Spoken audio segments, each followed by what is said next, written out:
राष्ट्रपति की अध्यक्षता में शिक्षा मंत्री से 2 तारीख को वार्ता होगी। उसमें प्रथम एजेंडा है और शिक्षकों को पैसा तो मिलना ही चाहिए। इनके जो मांगे हैं बिल्कुल जायज़ हैं, उसके साथ हम हैं। दिन से यह संघर्ष जारी है, लेकिन अब उसका अंतिम समय आ चुका है। हमें लगता है कि कोई ना कोई रास्ता निकलेगा। इसके पहले भी उठाए हैं, आगे भी उठाएंगे।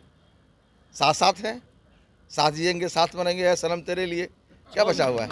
6 साल में तो हम लोग रिटायर करके सब कुछ घरे चले जाएंगे। घबराइए मत, घबराइए मत। नमस्कार, आप देख रहे हैं न्यूज फोनेशन। मैं हूं आपके साथ नरोत्तम सिंह। बीत रहित शिक्षक हैं, वो लगातार प्रदर्शन कर रहे हैं। सभी माननीय विधान पार्षद के घर पर घेराव कर रहे हैं। आज ऐसे में जो बीत रहित शिक्षक हैं वो जेडीयू के एमएलसी हैं वीरेंद्र नारायण यादव, उनके आवास का घेराव किए हैं और ये तस्वीर आपको हम दिखा रहे हैं।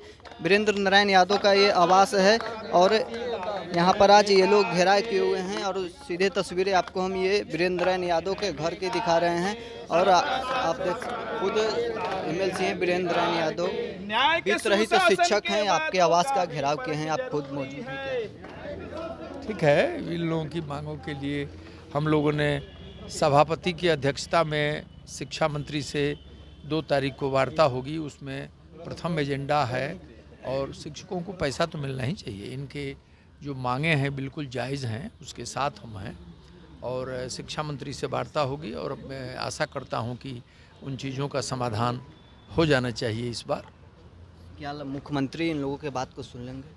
मुख्यमंत्री से हमारी वार्ता नहीं हुई है, शिक्षा मंत्री से वार्ता हुई है और शिक्षा मंत्री 2 तारीख को टेबल पर बैठेंगे सभापति जी के साथ। हम लोग भी रहेंगे, सारे एमएलसीज रहेंगे उसमें, सारे एमएलसी स्नातक और के समक्ष आप इनको बातों को रखेंगे? अभी मुख्यमंत्री तक बात जाने की कोई बात नहीं है। अभी 2 तारीख को अगर शिक्षा मंत्री के स्तर से और शिक्षा विभाग के अधिकारियों के स्तर से इस समस्या का समाधान मैं आशा करता हूं कि निकल जाना चाहिए। अफाक अहमद हैं, आप लोग ये जो बीत रहित शिक्षक हैं वो घेराव किए हैं, क्या कहिएगा? इन लोगों के साथ हैं आप? बिल्कुल साथ हैं, इनके मूलभूत अधिकार के साथ हैं। जो ये लोग अधिकार की लड़ाई लड़ रहा है, उस लड़ाई के साथ कंधा से कंधा मिलाकर हम दोनों लोग साथ साथ चलेंगे। और 2 तारीख को निश्चित रूप से जो शिक्षा मंत्री के नेतृत्व में विधान परिषद सभापति की अध्यक्षता में जो बैठक होगी, उसमें कोई ना कोई ठोस निर्णय होगा और इन लोगों के फेवर में होगा, इन लोगों के हित में होगा।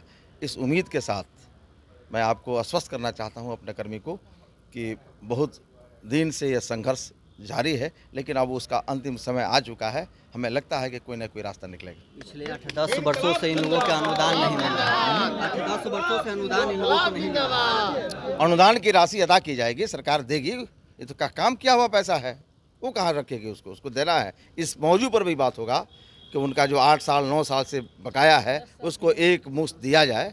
सरकार तो चाह रही है कि हम आधा दे दें, अभी आधा बाद में दें।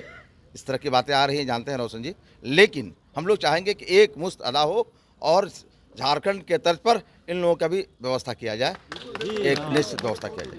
सदन में इन लोगों के बातों को अगर सरकार नहीं सुनती है तब उठाइएगा? उठाएंगे, हम लोग उठाए, इसके पहले भी उठाए हैं, आगे भी उठाएंगे। साथ साथ हैं, साथ जिएंगे, साथ मरेंगे, है सनम तेरे लिए। क्या बचा हुआ है?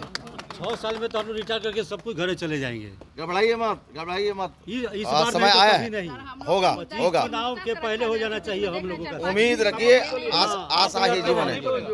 उस दिन तो बात हुई थी ना, सब हम लोग कर ही रहे हैं। जो निर्णय है उसके अनुसार तो हम लोग काम कर रहे हैं ना। उस दिन गए, सब बात हुई। अब तो बात हो गई, अब कितना बात पूछिए? आप लोग पर भरोसा करके आपके पास आ रहे हैं, आप सभी माननीय इनकी बातों को सुनेंगे?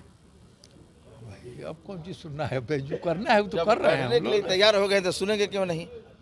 इस समस्या के समाधान के लिए एक बैठक तय हो गई है और उस बैठक में सबको शामिल होना है, मिल बैठ के इसके रास्ता निकालना है। तो बात सुनेंगे नहीं, सुनने के लिए ही तो बैठ रहे हैं। हम लोग बिल्कुल इन पर भरोसा करते हैं।